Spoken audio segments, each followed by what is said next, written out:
Trending stocks को लेकर के आज काफ़ी थोड़ा देर कर दी हम लोगों ने ट्रेंडिंग स्टॉक्स डिस्कस करने में। इसको हम 2:30 बजे अपलोड करेंगे। आइए जरा एक एक करके अंबाला मैम अब थोड़ी देर रुक जाइए। जी जी मैम बताइए। एक स्टॉक ले लीजिए वरना और निकल जाएगा। चलिए बताइए मैम बताइए। जी ठीक जी है। ट्रेंड जब इतने सारे स्टॉक्स में एग्जिट की बात करें तो देयर आर पॉसिबिलिटीज, जहां पर अच्छी पॉसिबिलिटीज भी बन रही है। जी जी ट्रेंड उनमें से एक है। हाँ ट्रेंड ट्रेंड ट्रेंड में आज सब में सुबह आज के ट्रेंडिंग स्टॉक्स था, मैं डिस्कस ही करने वाला था। तो ट्रेंड अभी खरीद जी सकते हैं। जी हाँ जी, तो 4,100 की रेंज में खरीदारी कर सकते हैं। डिस्क्लोजर ये है, सुबह 4,000 के भाव पर मैं अपने मेंबर्स को स्टॉक ऑप्शन में और फ्यूचर में लॉन्ग करवा चुकी हूँ और एक एक टारगेट भी हो चुका है। बट द तो पोटेंशियल हमको इतना जो मुझे लेट क्यों बताया मैम आपने?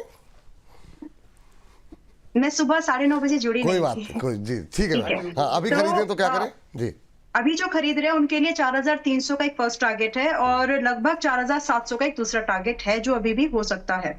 यहाँ पर आप अपने स्टॉप लॉस को स्ट्रिक्टली मेंटेन कर लीजिए। स्टॉप लॉस को रखना है और वो स्टॉप लॉस यहाँ पर 3,800 का है। इसके नीचे क्लोजिंग हो जाए तो प्लीज होल्ड मत करना। आपका रिस्क रिवॉर्ड भी फेवरेबल होना चाहिए, इसीलिए थोड़ा सा जब भी सेकंड टारगेट की तरफ आप चेस कर रहे हो फर्स्ट टारगेट के बाद, तो आप ट्रेलिंग जरूर कर लीजिएगा with a folded hand. I am requesting. बिल्कुल मैम। मैं एक बार रिपीट करूँ, 3,800 3,800 का स्टॉप लॉस बताया ना आपने? हाँ जी ठीक है। 4300 4300 4700 दो टारगेट दिए गए हैं यहाँ पर। ट्रेंड खरीदने की सलाह है। 4,095 के आसपास चल रहा है। आज 2% की तेजी है। नतीजे उम्मीद से बेहतर रहे, हालांकि बहुत सारी रिपोर्ट्स आई हैं वो बहुत पॉजिटिव नहीं है। मार्जिन्स को लेकर के सवाल, कंपनी आगे मेंटेन कर पाएगी कि नहीं कर पाएगी, इसको लेकर के साल भर के टारगेट थोड़े से उत्साहजनक नहीं दिखाई दिए। लेकिन अभी के लिए स्विंग ट्रेड है वो अंबाला मैम की तरफ से दिया जा रहा है। 4,095 4,096 के आसपास चल रहा है और उनका मानना ये है कि 4300 और 4700 ये दो टारगेट, अगर हम टारगेट दिखा सकें स्क्रीन पर, 4300 और 4700 दो टारगेट लगा करके वो आप लगा करके रखिए। कुछ टेक्निकल दिक्कत है, हम दिखा नहीं पा रहे, लेकिन नोट डाउन आप कर लीजिए। 3800 का स्टॉप लॉस यहाँ लगाने की सलाह है। जैसे यहाँ पर कोई और तेजी आती है या गिरावट आती है, हम स्क्रीन पर दोबारा लेके आएंगे, या अंबाला जी कोई परिवर्तन करना चाहें स्टॉप लॉस टारगेट में तो। चलिए, तो एक ट्रेड के साथ शुरुआत हो गई इस सेगमेंट की। अगली कंपनी के लिए चलते हैं सीधे। सर MRPL जरा देखिए, पिछले कुछ दिनों से काफ़ी जो है मोमेंटम में रहा है। आज के ट्रेंडिंग स्टॉक्स में शामिल MRPL का शेयर 2.25% ऊपर, धीरे धीरे करके ये ऊपर जाता हुआ। आपकी टिप्पणी क्या रहेगी, अभी MRPL में क्या करना चाहिए? सर विपुल जी, आज बातें बहुत करने की निकल रही है। आज का अंदाज मुझे बहुत पसंद आया। इनफैक्ट ऐसा होना भी चाहिए। अगर हम गलत हैं तो आपने पूछना चाहिए सवाल दर्शकों के लिए, और अगर हम सही हैं तो आपने अप्रिशिएट भी करना चाहिए। बिल्कुल सर। अभी MRPL 187 188 के आसपास चल रहा है, 187 के आसपास चल रहा है। मुझे लगता है ये रैली एक्सटेंड करेगी 203 रुपए तक। अगर किसी को बाय करना है तो 176 रुपए के नीचे के स्टॉप लॉस से बाय कर सकता है। 200 प्लस के रेट दिख सकते हैं, तो करंट मार्केट प्राइस में लेना है तो भी ले सकते हैं। अगर 183 184 के आसपास मिले तो और एड ऑन कर सकते हैं। स्टॉप लॉस स्ट्रिक्ट होगा 176 रुपए का, टारगेट 200 रुपए प्लस। जी ठीक, ये बात आ गई जो है। तो विपुल जी अब आएगा यहाँ पर कंफ्यूजन, क्योंकि 28 जनवरी को MRPL 185 के टारगेट के लिए 165 पर बाय दिया था। लोग बोलेंगे कि अब बाय करें कि प्रॉफिट बुक करें, क्योंकि हमारा दिया हुआ 185 टारगेट था जो हिट हुआ है। बट यस, इसमें और पोटेंशियल है, तो अभी भी आप सेकंड टारगेट के लिए होल्ड कर सकते हो। वैसे मेरा सेकंड टारगेट 205 का है। आपको थोड़ा जल्दी निकलना है तो निकल सकते हैं। जी, वैसे कोई कंफ्यूजन वाली बात आपने अच्छा किया कि अपना डिस्क्लोजर दे दिया। लेकिन हम अक्सर जब 3-4 गेस्ट रहते हैं तो हम हमेशा ये कहते हैं कि जिसकी कॉल पे आपने अपना निर्णय लिया है खरीदने का या बेचने का, उन्हीं को फॉलो कीजिए। ऐसा नहीं है कि अमित जी के कहने पे आप खरीदिए और अंबाला जी के कहने पे बेचिए, तो जीवन में कभी सफल नहीं हो पाएंगे। कम से कम अकाउंटेबिलिटी तो फिर अमित जी की होगी, अगर उनकी बाय कॉल है या अंबाला जी की बाय कॉल है तो हम पूछेंगे सवाल, उन्हीं से पूछेंगे कि आपने ये बोला था यहाँ पे स्टॉप लॉस ट्रिगर हुआ या टारगेट हिट हुआ, तो फिर उन्हीं को फॉलो कीजिए फिर है। क्योंकि अगर जी कुछ कह रहे हैं अमित सर। सर इसके लिए एक पंचलाइन है जो मैं कहता हूँ, काफी सालों से कह रहा हूँ, फॉलो वन फॉलो नन। वाह। अगर आप अंबाला मैडम को फॉलो कर रहे हैं तो सिर्फ उनको फॉलो करिए, अपने आप को भी फॉलो मत करिए। अगर अपने आप को फॉलो कर रहे हैं तो हम दोनों को फॉलो मत करिए। अगर आप अमित जैन को फॉलो कर रहे हैं तो आप ना अपने आप को फॉलो करिए ना अंबाला मैडम को फॉलो करिए। फॉलो वन फॉलो नन, तब तो आप लंबी दूरी तय कर पाओगे। बहुत शानदार सर, बहुत शानदार। ये जो आपकी वाक्पटुता है इसका मैं कायल हूँ, और अभी जो आपने लिखा है उसका मैं और ज़्यादा कायल हो गया। मैंने अभी नज़र अभी गई। चलिए, ट्रेंट हो गया, MRPL हो गया, और अगली कंपनी जो है लेकर के आते हैं। अम्बाला मैम जरा एक, हालांकि बहुत महंगा है फोर्स मेटर। मैम IFCI छोटा शेयर एक देखते हैं जरा। देखिए आज के ट्रेंडिंग स्टॉक्स में शामिल 4% तेज दिखाई दे रहा है, और IFCI उन कैंडिडेट में भी है जहां पर विनिवेश की बातचीत हो रही है। आपका व्यू क्या है? IFCI महंगा नहीं है विपुल जी, सेक्टर से सस्ता है। आज सुबह हर्षित थे तो उस नहीं समय नहीं, भी बात हो महंगा नहीं, रही। मैंने कहा कि ये हमारे मतलब महंगा नहीं है। मैंने बोला कि लोगों को पसंद आता है, रिटेल्स में हमारा सस्ते शेयरों में, छोटे शेयरों में शामिल रहता है ये। जी मैंने कहा जी। ओके ओके, तो ठीक है, चलिए अभी हम IFCI की बात करते हैं, लेकिन कोर्स भी ठीक ठाक है, सस्ते में खरीदना है। बट चलिए, फोर्स मैंने कहा था IFCI महंगा है, मतलब टिकट साइज महंगा है मैम, वैसे वैल्यूएशन महंगा नहीं है। फोर्स थोड़ा सा हाँ, महंगा है, yes. टिकट साइज लोग थोड़ा सा रिटेलर्स के लिए थोड़ा महंगा हो जाता है, 40,000 रुपये एक मुश्त देना। जी सर, जी मैम। ओके, देखिए अभी IFCI 60 रुपए पर आया है।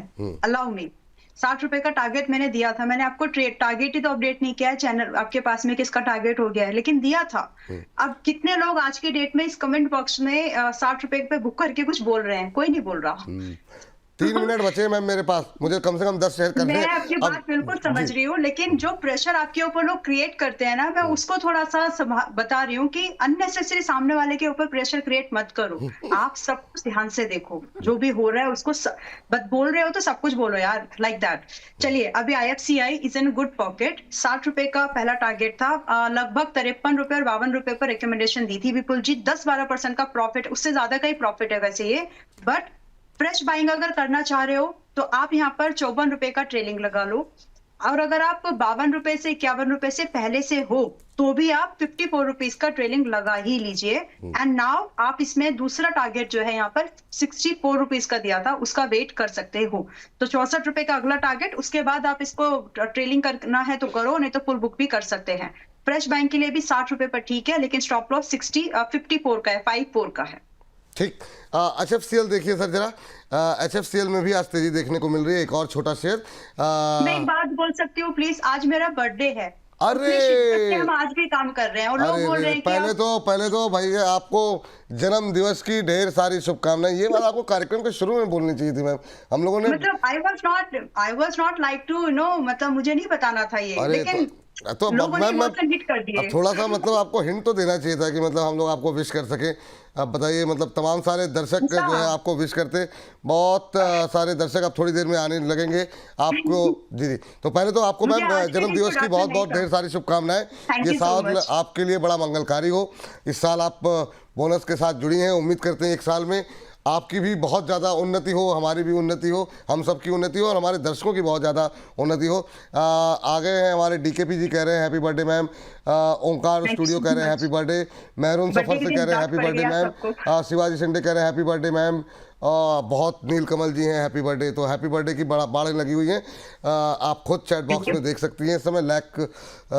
70 गुंजन तिवारी जी और सब लोग, हुमा खान जी, अंशुल जी, सौरभ गिल जी, सब लोगों की तरफ से मैम अब इतनी देर में सैकड़ों मैसेज आ गए। तो वो आप देख सकते हैं यूट्यूब पे, काफ़ी लोग लाइव में कमेंट कर रहे हैं। आपको जन्मदिवस की एक बार फिर से मैम बहुत बहुत शुभकामनाएं, बहुत साल अच्छा रहे। चलिए, तो HFCL पे अमित सर के पास चलते हैं। सर ये स्टॉक अभी 70 रुपए के 69 रुपीज के आसपास चल रहा है, 60 से 69-70 के आसपास। मुझे ऐसा लगता है इसका स्ट्रक्चर अच्छा बन रहा है। 67-80 के नीचे जब तक नहीं जाता है ये, तब तक 73 तक का रेट दिखा सकता है। 73 और 74-70 तक का किसी को लॉन्ग करना है तो 67-80 के नीचे के स्टॉप लॉस से 73 की रैली को कैपिटलाइज करने के लिए शॉर्ट टर्म का ट्रेड है ये, यानी हो सकता है हफ्ता 10 दिन लगे इसको, लेकिन एक ये ट्रेड प्लान कर सकता है। स्टॉप लॉस स्ट्रिक्ट रखिएगा, क्योंकि अगर 67-80 कट जाता है तो उसका सपोर्ट जोन सीधे 63-50 का रहेगा। तो अगर ट्रेड खराब गया तो हमें एग्जिट करना है और लोअर लेवल पे 64 के आसपास वापस एड डाउन करना है। 73 का टारगेट स्टॉप लॉस होने के बाद या स्टॉप लॉस होने के पहले दिखता है। ये बात है यहाँ पर। चलिए, ये जो है और बाढ़ लगी हुई है मैम आपके बर्थडे विश के लिए। सुजलॉन पे आपका व्यू जानना चाहेंगे, क्योंकि समय आपने थोड़ा पहले बताया होता तो हम लोग थोड़ा इस पर ज़्यादा समय दे सकते थे। अब मुझे बताना भी नहीं था विपुल जी, मुझे बताना भी नहीं था। इट वाज लाइक कि इतनी शिद्दत से कोई मेहनत से काम कर रहा है ना। नहीं बिल्कुल, तो मतलब कोई बात नहीं मैम। चलिए, आज के दिन माफ कर दीजिए। अकाउंटेबिलिटी के मामले में तो इसमें कोई दो राय नहीं है। अंबाला मैडम नहीं हमारा मैम काउंटेबल बहुत किसी भी है। टाइम पे मैंने मतलब रात में 11 बजे भी मैम को अपडेट किया है, तो वो अगले दिन मैम मौजूद रही शो में। तो इसमें तो मैम आपका जो डेडिकेशन है और जो कमिटमेंट है, इसमें तो कोई दो राय नहीं है, और ऐसा ही कमिटमेंट बना रहे। और हम तो चाहेंगे कि और इसी तरीके से दर्शक जिस तरीके से प्यार मिल रहा है आपको भी, यूट्यूब पे अगर आप देखेंगी तो काफ़ी सारे लोगों की प्रतिक्रियाएं दिखाई दे रही होंगी, तो ऐसे ही लोग आपको प्यार करते रहें और कई गुना लोग आपको फॉलो करें, आपको प्यार दें, यही हमारी शुभकामनाएं हैं।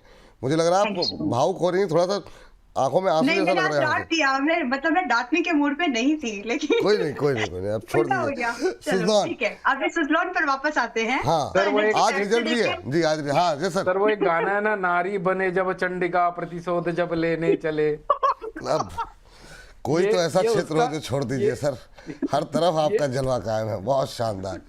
वाह, शेर व शायरी, कविता जी। अम्बाला मैम, जी, तो देखिए सुजलॉन एक लॉन्ग टर्म कमिटमेंट वाला स्टॉक है, ट्रेडिंग नहीं।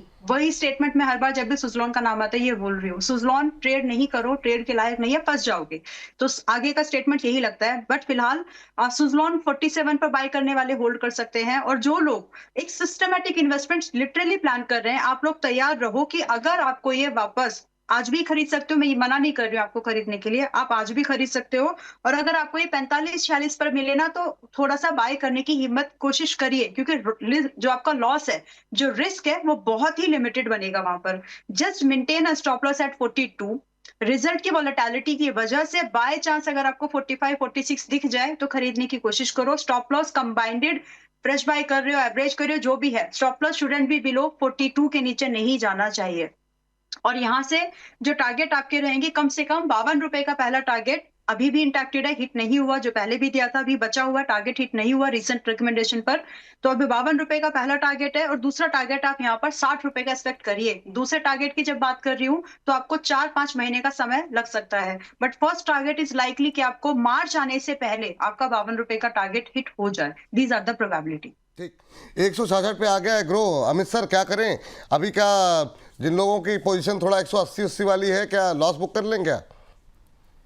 नहीं विपुल जी, अभी तो यानी लॉन्ग टर्म के, देखिए जो जिन्होंने 180 में लिया है वो तो लॉन्ग टर्म इन्वेस्टर बन गया है, वो काटेगा तो है नहीं यहाँ पर वो पोजीशन। मुझे ऐसा लगता है विपुल जी ये एक रेंज में ही चलने की उम्मीद बना रहा है। अगर 161 के आसपास मिले तो थोड़ा एडिशन करना चाहिए। ओवरऑल 155 के नीचे नहीं लगता है मुझे। आने वाले कुछ समय में हो सकता है 3-4 क्वार्टर ले ले ये, लेकिन वापस से 193 के भाव 3 से 4 क्वार्टर में हम देख सकते हैं। तो बने रहिए 161 के आसपास, थोड़ा एवरेज आउट भी कर सकते हैं। ये बात ग्रो को लेकर के निकल के आ गई। ग्रो के बाद सजिलिटी एक शेयर है छोटा, उस पर भी जरा मैम एक बार फटाफट व्यू दे दीजिए कि क्या करना चाहिए। इसके अलावा आप तब तक सजिलिटी को देखिए मैम, मैं एक काउंटर और निकाल लेते हैं। उसके बाद जो है इस कार्यक्रम को अब समाप्त करने का वक्त हो गया। हमारा अगला शो जो है वो पूरी तरीके से तैयार हो चुका है। तो पहले जरा सजिलिटी पे आपकी राय। सेजिलिटी अगर आपको बेचना है तो बेच लीजिए, बट इंट्राडे क्योंकि ऑप्शंस में नहीं है, डेरिवेटिव में नहीं है, तो आप वो कर नहीं पाएंगे। इंट्राडे के लिए भी अभी ये 47 रुपए पर है, मोस्ट लाइकली इसका सर्किट देखना पड़ेगा। तब तक सर आप एनएचपीसी देख लीजिएगा जी। तो 39 तक ये आ सकता है, अगर आप चाहें तो फिजिलिटी इंडिया को करंट भाव पर बेच सकते हैं। स्टॉप लॉस रख लीजिएगा, आपका इंट्राडे के हिसाब से सेलिंग का ट्रेड है ये। स्टॉप लॉस आप रख लीजिए आपका 49 रुपए 50 पैसे का, और टारगेट रख लीजिए आप 39 रुपीज का, और अभी चल रहा है 47 पर। इंट्राडे में कटना है तो जो है वो लेकर निकल भी जाइएगा। तो फिलहाल it's a weak counter, no fresh buying. किस लेवल पर बाय करना है उसका भी कोई यहाँ पर आता पता नहीं है, क्योंकि और वीकनेस की तरफ जाएगा। चलिए ठीक है सर, एनएचपीसी देख लीजिए जरा फटाफट। एनएचपीसी पे अभी क्या करना चाहिए सर? मैम विशाल मेगा मार्केट सिर्फ लेवल से आप तैयार रखिएगा। एनएचपीसी सर अच्छा सेटअप दिख रहा है। अभी 78-80 का एक अच्छा जोन था जो काट कर बाजार 79 प्लस के ट्रेड 79 के आसपास चल रहा है। मुझे ऐसा लगता है 78-80 और 78-50 के आसपास बाय प्लान कर सकते हैं 77-60 के नीचे के स्टॉप लॉस से। आने वाले समय में 81-30 और 82 तक का भाव दिख सकता है। यानी बहुत लंबा स्टॉप लॉस और बहुत लंबे टारगेट के लिए नहीं है सेटअप, हाँ, लेकिन मोमेंटम ट्रिगर हो सकता है। तो यहाँ से 81 तक के टारगेट के लिए आप बाय प्लान कर सकते हैं 78-50 के आसपास। चलिए सर, एक गेस्ट भी आने वाले हैं, सेगमेंट को खत्म करना है, तो आपका डिस्क्लोजर सर। मेरी पर्सनल पोजीशन कहीं पर भी कुछ भी नहीं है। हमने अपने क्लाइंटों को सेम व्यूज दिए होंगे। आप जो भी ट्रेड बनाते हैं रिस्क को एनालाइज करिए और अपने फाइनेंशियल एडवाइजर से संपर्क करने के बाद ही उनको एग्जीक्यूट करिए। एक बात और कहना चाहूंगा विपुल जी, 10 सेकंड का टाइम लूंगा। हाँ हाँ, जो सिल्वर में हमने इतनी सारी बातें करी हैं, 1980 को, 2011 को 2026 से कंपेयर कर दिया। विपुल जी 21 साल से बाजार को देख रहा हूँ, हर समय की स्टोरी लाइन अलग होती है, ये टाइम की स्टोरी लाइन अलग है। पैनिक मत होइए, 2-3 साल होल्ड करना पड़ सकता है, लेकिन इस अपॉर्चुनिटी को मिस मत करिए, क्योंकि आगे मेटल काउंटर हो या फिर बुलियंस हो, आगे चलेंगे अच्छे, आगे चलेंगे अच्छे। चलिए सर, ये बहुत अच्छी आपने क्लैरिटी दी। ये थोड़ा पहले देते ना सामने, तो वो जो मतलब आनंद आता है, जो मुझे मतलब इस कार्यक्रम में थोड़ा आनंद और बढ़ता है। लेकिन थैंक यू सर, बहुत अच्छा शो रहा आज का, बहुत बहुत धन्यवाद आपका। मैम, विशाल के साथ साथ आपका भी डिस्क्लोजर जानना चाहेंगे और उसके बाद हम अपने दर्शकों को बताते हैं कि आज कौन कौन से सेगमेंट्स है। जी मैम, बहुत संक्षिप्त, तो खाली विशाल अभी जी। 122 पर है, बिल्कुल नहीं खरीदना है, पुल बैक अवॉइड कर दो। खरीदना है तो 105 100 के भाव पर, और अभी उसको आने के लिए 20-35% का करेक्शन बाकी है। So just wait and watch and wait for 105 100 के भाव पर ही एंट्री करना, उससे पहले बिल्कुल भी नहीं। ठीक, डिस्क्लोजर मैम। बहुत सारे स्टॉक्स आज भी डिस्कस हुए हैं विपुल जी, जिसमें कि जब जब मुझे याद आया मैंने बताया है कि ये स्टॉक मेंबर्स के रिकमेंडेशन पर गया या जो भी था, जैसे कि एनएचपीसी 72 पर बाय करके बैठे हैं हम लोग। तो जस्ट डिस्क्लोजर, क्योंकि मैंने रिकमेंड नहीं किया लेकिन अमित जी ने इसका नाम लिया था। So there were many stocks जो हमारे मेंबर्स के पास में रिकमेंडेशन के तौर पर रह सकते हैं, बट मेरे पर्सनल पोर्टफोलियो में स्टॉक्स नहीं है। So that's the disclosure. बाकी trading and investment subject to market risk होता है, ठीक से काम करो।